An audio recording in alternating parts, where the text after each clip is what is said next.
سے ایک پکار دل سے پکار اٹھتی ہے، اب میں خود بخود نبی کی شان میں تعریف کرنے لگتی ہوں، تو تعریف توصیف کا الفاظ بولنے لگتی ہوں۔ یہ نبی کی شان ہے۔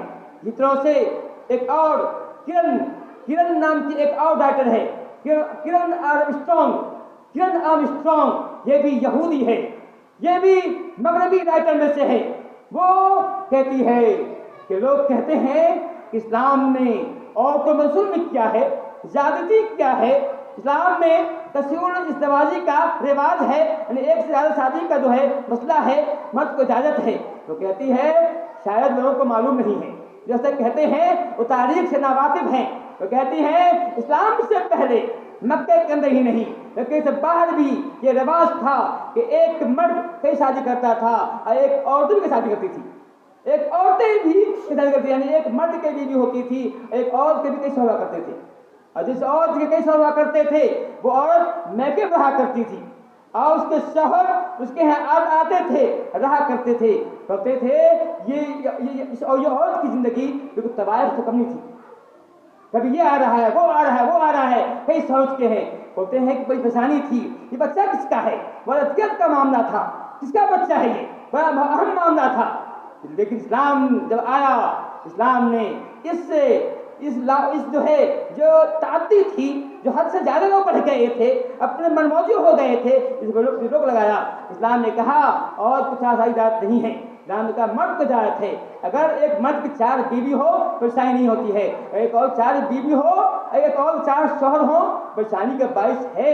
ایک عورت کے لیے ایسی زندگی واقعی طوائف سے کم نہیں ہے کہ عورت کس کے پاس جائے، کس کی خواہش پوری کرے، عجیب معاملہ اس کا ہو سکتا ہے۔ اور ساتھ میں یہ مسئلہ آتا ہے کہ بچہ کس کا ہے، یہ بچہ کس کا ہوگا، یہ بہت مسئلہ ہو سکتا ہے۔ تو بولتی ہیں کہ اسلام میں جو تصویر ازدواج کا مسئلہ ہے یہ بالکل صحیح مسئلہ ہے، غلط نہیں ہے۔ اور پھر وہ کہتی ہیں کہ اب اس بات اور بات کہتی ہیں، محمد صلی اللہ علیہ وسلم کی بات کہتی ہیں کہ محمد صلی اللہ علیہ وسلم کی زندگی کو میں نے پڑھا ہے، آپ کی زندگی ہر طرح کے عیب سے پاک ہے، نقص سے پاک ہے۔ اگر کوئی دنیا میں بڑھت سکتا ہے تو محمد صلی اللہ علیہ وسلم ہو سکتے ہیں۔ اسی طرح سے میں عام اسلام کے بارے میں نہیں کہا، جس طرح سے میں نے جو ہے مسلم نے بھی یہی کہا ہے۔ میں یہ کہہ رہا تھا کہ دنیا کے مؤرخوں نے اس بات کو مانا ہے، چاہے وہ سبق نمسامی ہو یا المانیہ کے رہنے والے سرجھوتا ہو، ہر ایک نے محمد صلی اللہ علیہ وسلم کی جو ہے شخصیت کو، آپ کے سراپا کو تسلیم کیا ہے، تعریف کے گن گائے ہیں۔ لیکن پھر کہتا ہوں وسیم رضوی جو جاہل ہے، نادان ہے، وہ نبی کے بارے میں حضرت سرائی کرتا ہے کہ بتا رہا ہے کہ وہ جو ہے علم کو سبور ہے۔ اور ساتھ ساتھ میں یہ بھی کہنا چاہتا ہوں، اور ایک بات اور میں کہہ دوں، محمد صلی اللہ علیہ وسلم کی ذات تو وہ ذات ہے، انسان تعریف کرتا ہے تو کوئی تعجب کی بات نہیں ہے۔ آپ کی ذات تو وہ ہے، آپ کا سراپا تو وہ ہے، آپ کی شخصیت تو وہ ہے کہ بیدان چیزوں نے بھی آپ صلی اللہ علیہ وسلم کی تعریف کے گن گائے ہیں۔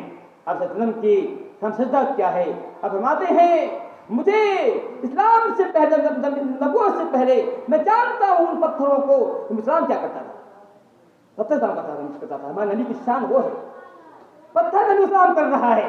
آپ صلی اللہ علیہ وسلم فرماتے ہیں، حدیث ہے بخاری شریف کی حدیث، ابو شریف کی حدیث ہے، مسجد نبی میں پہلے ممبر نہیں ہوا کرتا تھا، ایک لکڑی ہوتی تھی، خطبہ دیا کرتے تھے۔ جب ایک صحابی نے آپ صلی اللہ علیہ وسلم کی ہدایت سے ممبر بنایا تو لکڑی کو ہٹا دیا گیا، لکڑی سائڈ کر دی گئی، اور جب آپ صلی اللہ علیہ وسلم ممبر پہ کھڑے ہو گئے، خطبہ دینے لگے تو وہ ممبر، وہ لکڑی سوکھی لکڑی رو پڑی۔ حضرت علی فرماتے ہیں ویسے رو رہی تھی جیسے کوئی بچہ جس کی جو ماں الگ ہو، یا اونٹنی جس کا بچہ چھین گیا ہو، اسے ببلاتی ہے، ویسے لکڑی رو رہی تھی۔ آپ صلی اللہ علیہ وسلم صحابہ کرام نے سنا، آپ نے سنا، آپ نیچے اترے، آپ وہاں لکڑی کے پاس گئے، اس پر ہاتھ رکھا، تھپتھپایا، تب تک خاموشی۔ یہاں پر حسن بصری نے ایک بہت اچھا جملہ کہا ہے۔ حسن بصری جو تابعی ہیں وہ کہتے ہیں اے لوگوں، یہ نرجیب، یہ بے جان انلیونگ تھنگ نبی کی محبت میں اتنا روتی ہے۔ اے مسلمانوں، کیا تمہاری آنکھ سے کبھی نبی کی محبت میں آنسو آیا ہے؟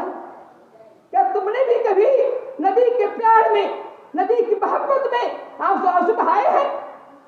یہ نرجیب چیز، بیدار چیز نبی کے عشق میں رو رہی ہے، آنسو بہا رہی ہے۔ کیا ہم نے کبھی آنسو بہایا ہے؟ کیا ہمیں دل میں شوق پیدا ہوا ہے نبی کو دیکھتے، خواب میں نبی کو دیکھتے؟ کبھی شوق پیدا ہوا ہے؟ اگر شوق ہوتا تو سب سے پہلے ہم اپنا سراپا ٹھیک کر دیں، ہمارا سراپا کیسا ہے؟